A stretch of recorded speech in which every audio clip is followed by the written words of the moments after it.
कभी सोचा है कि हमारी इस जानी पहचानी दुनिया के अलावा भी कुछ हो सकता है?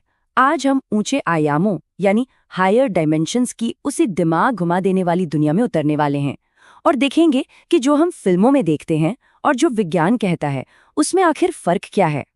तो चलिए सीधे शुरुआत करते हैं फिल्म इंटरस्टेलर के उस एक सीन से जिसे देखकर शायद हम सबने सोचा होगा कि ये क्या था।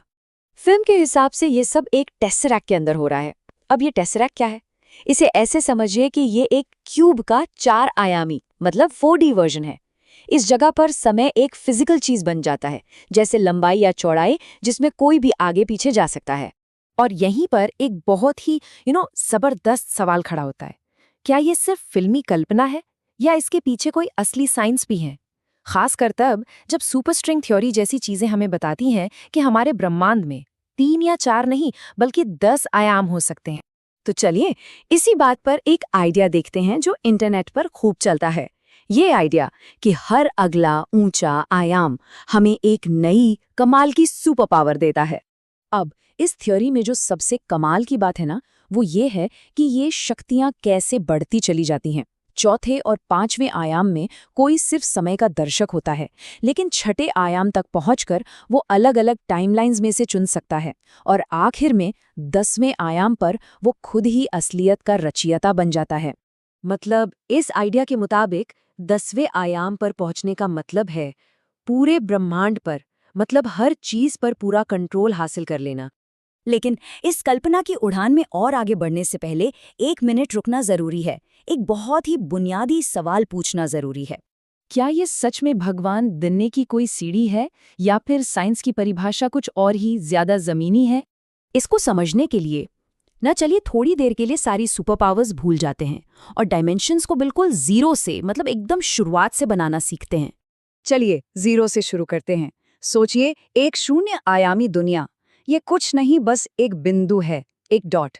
ना लंबाई, ना चौड़ाई, ना ऊंचाई। यहाँ हिलने डुलने का कोई रास्ता ही नहीं है। अब अगर हम इसी बिंदु को एक दिशा में खींच दें तो क्या बनेगा? एक सीधी लाइन। और ये है हमारा पहला डायमेंशन, जिसमें आगे और पीछे जाने की आज़ादी है। ठीक है, अब इस लाइन को एक नई दिशा में खींचते हैं, इसके परपेंडिकुलर। तो अब हमें मिलती है एक सपाट सतह, जैसे कोई कागज का पन्ना। ये हुआ दूसरा डायमेंशन, जहां आगे पीछे और दाएं बाएं जाया जा सकता है। और फाइनली जब हम इस सपाट सतह को एक और नई दिशा, मतलब ऊपर की ओर खींचते हैं, तो हमें मिलता है एक क्यूब, एक बक्सा। और यही है हमारी 3 आयामी दुनिया जिसमें हम रहते हैं, लंबाई, चौड़ाई और ऊंचाई के साथ। तो देखा, विज्ञान के लिए एक नया आयाम कोई जादुई दुनिया या सुपर पावर नहीं है।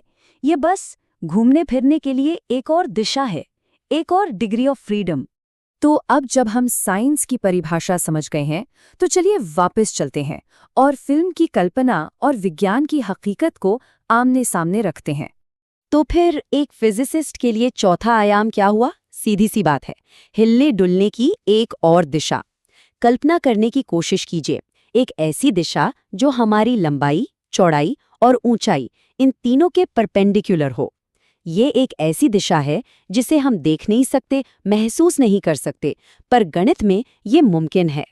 और यही बात हमें एक आखिरी और बहुत ही गहरे सवाल पर लाकर छोड़ देती है कि चौथा आयाम क्या सच में टाइम की एक लाइब्रेरी है जिसमें हम जा सकते हैं, या फिर बस हिलने डुलने की एक और दिशा जिसे हम देख नहीं पाते? ये सवाल साइंस और उसे प्रेरणा देने वाली कमाल की कहानियों के बीच की उस धुंधली सी लेकिन खूबसूरत लाइन पर खड़ा है।